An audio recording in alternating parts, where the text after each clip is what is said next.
আজকের এই ব্রেডটি বানানোর জন্য নিয়ে নেব 200 ml ঈষৎ উষ্ণ লিকুইড দুধ। ছোট ছোট 200 ml এর যে বোতলগুলো হয় সেই বোতলের মাপ করে এক বোতল নিয়েছি ঈষৎ উষ্ণ গরম দুধ। আপনারা যদি চান ঈষৎ উষ্ণ গরম দুধের বদলে গরম জলও ব্যবহার করতে পারেন। দিয়ে দেব 1 চামচ ইস্ট,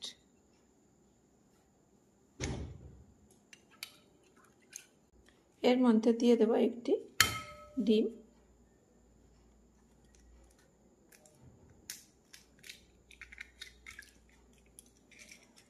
ডিমটা দিয়েও খুব ভালো করে মিশিয়ে নেব।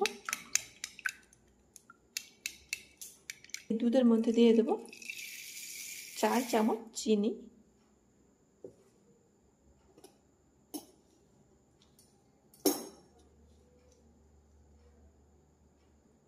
হাফ চামচ লবণ দিয়ে মিশিয়ে নেব। এর মধ্যে দিয়ে দেব আটা।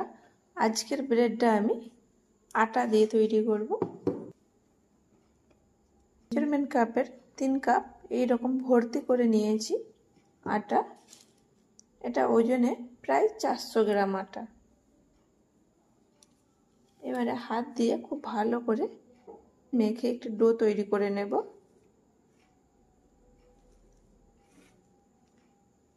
মেখে নিয়েছি, দিয়ে দেব 3 চামচ রিফাইন অয়েল। খুব ভালো করে মিশিয়ে নেব। রিফাইন তেল দিয়ে ভালো করে মেখে নিয়েছি। ঢাকনা দিয়ে ঢেকে 1 ঘন্টা রেস্ট রেখে দেবো। ফিরে আসছি 1 ঘন্টা পর। ডোটি রেস্টে থাক, ততক্ষণ আমি এখানে 2টি আপেল নিয়ে নিয়েছি। আপেলের খোসা ছাড়িয়ে আপেলটিকে গ্রেড করে নেব। নিয়েছি নেব।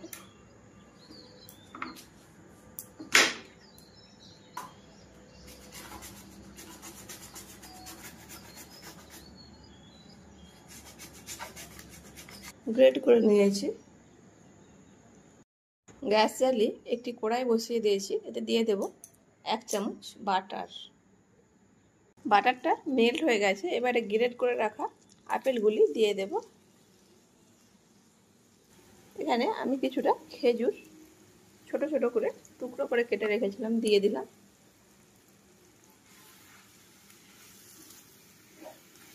দিয়ে দেব 4 চামচ গুঁড়ো করে রাখা চিনি।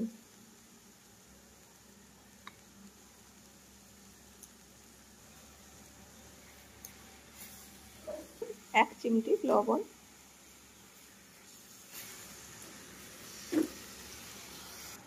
চিনিটা আপনাদের স্বাদ অনুযায়ী দেবেন, বেশি বা কম করে দিতে পারেন। দিয়ে দেব হাফ চামচ গোলমরিচের গুঁড়ো, দিয়ে মিশিয়ে নেব। দিয়ে দিলাম হাফ চামচ দারচিনির গুঁড়ো। খুব ভালো করে মিশিয়ে নেব। দিয়ে দেব কিছুটা লেবুর রস। খুব ভালো করে মিশিয়ে নেব। এখানে আপেলের পুরটি রেডি হয়ে গেছে। এবার অন্য একটি পাত্রে ঢেলে ঠান্ডা করে নেব।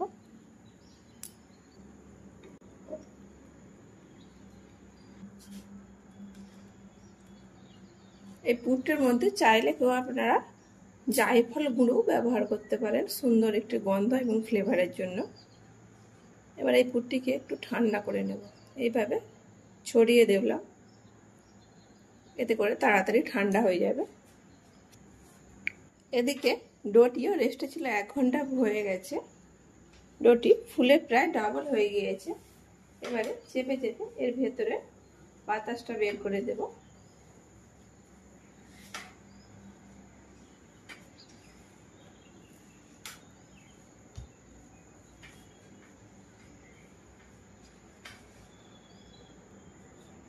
এবারে এই ডোর থেকে ছোট ছোট লেচি কেটে নেব। একটি ডো নিয়ে নিলাম, এবারে বেলে নেব।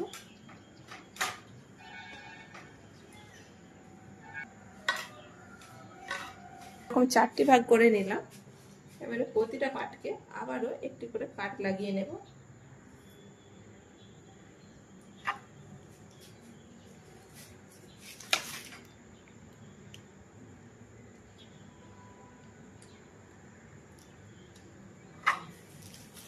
প্রতিটা পাটকে আবারও এরকম ভাবে কাট লাগিয়ে নেব।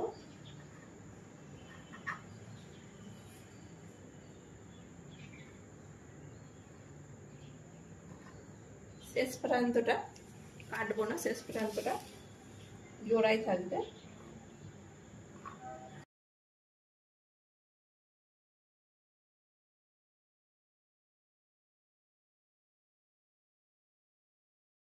আপেল আর খেজুরের যে পুরটি তৈরি করে রেখেছিলাম দিয়ে দেব।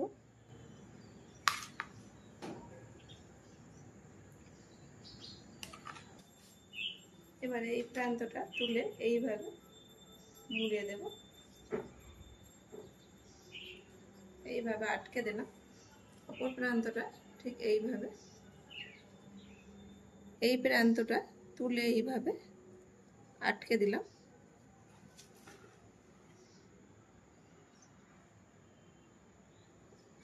এবারে এই প্রান্তটা একটু টেনে অপর প্রান্তে আটকে দিলাম।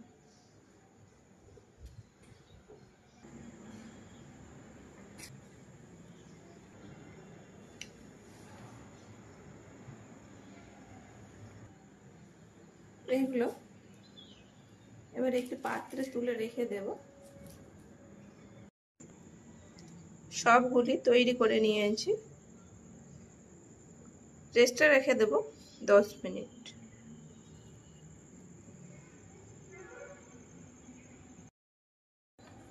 এখানে ডিমের একটি কুসুম নিয়েছি, এতে দিয়ে দেব 1 চামচ লিকুইড দুধ, দিয়ে খুব ভালো করে মিশিয়ে নেব।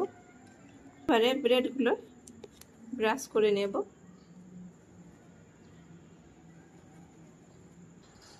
এখানে কড়াতে বেক করব, তাই কড়ার উপরে অল্প লবণ দিয়ে একটু স্ট্যান্ড দিয়ে 10 মিনিট প্রি হিট করে নিয়েছি।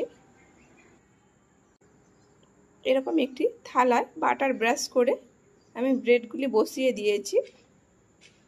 এইগুলি একটু দূরে দূরে বসাতে হবে, তা না হলে ব্রেডটা একটু ফুলবে, একে অন্যের সাথে লেগে যাবে। এইভাবে বসিয়ে দেব। 15 মিনিট এটিকে লো আঁচে বেক করে নেব। ফিরে আসছি 15 মিনিট পর। কড়াইটা আগের থেকে ঠান্ডা হয়ে গেছে, এবারে দেখে নেব। এইবারে একটু বাটার ব্রাশ করে নেব।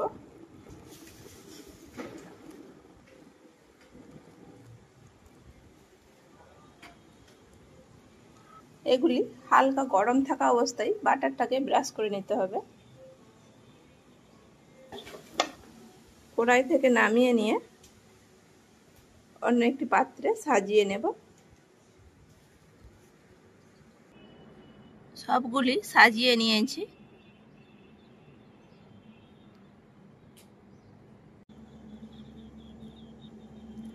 কতটা সফট হয়েছে, আর ভেতরে এই যে আপেলের পুর দেওয়া আছে, এটি খেতে অত্যন্ত সুস্বাদু, আর আপেল তাই হেলদিও বটে। এইভাবে খুব সহজেই আপেল দিয়ে ব্রেড বাড়িতে বানিয়ে নিতে পারি, হেলদিও বটে। রেসিপিটা ভালো লাগলে লাইক, শেয়ার, কমেন্ট করবেন এবং সাবস্ক্রাইব করে আমাকে সাপোর্ট করবেন। এতক্ষণ মূল্যবান সময় দিয়ে ভিডিওটা দেখার জন্য অনেক ধন্যবাদ।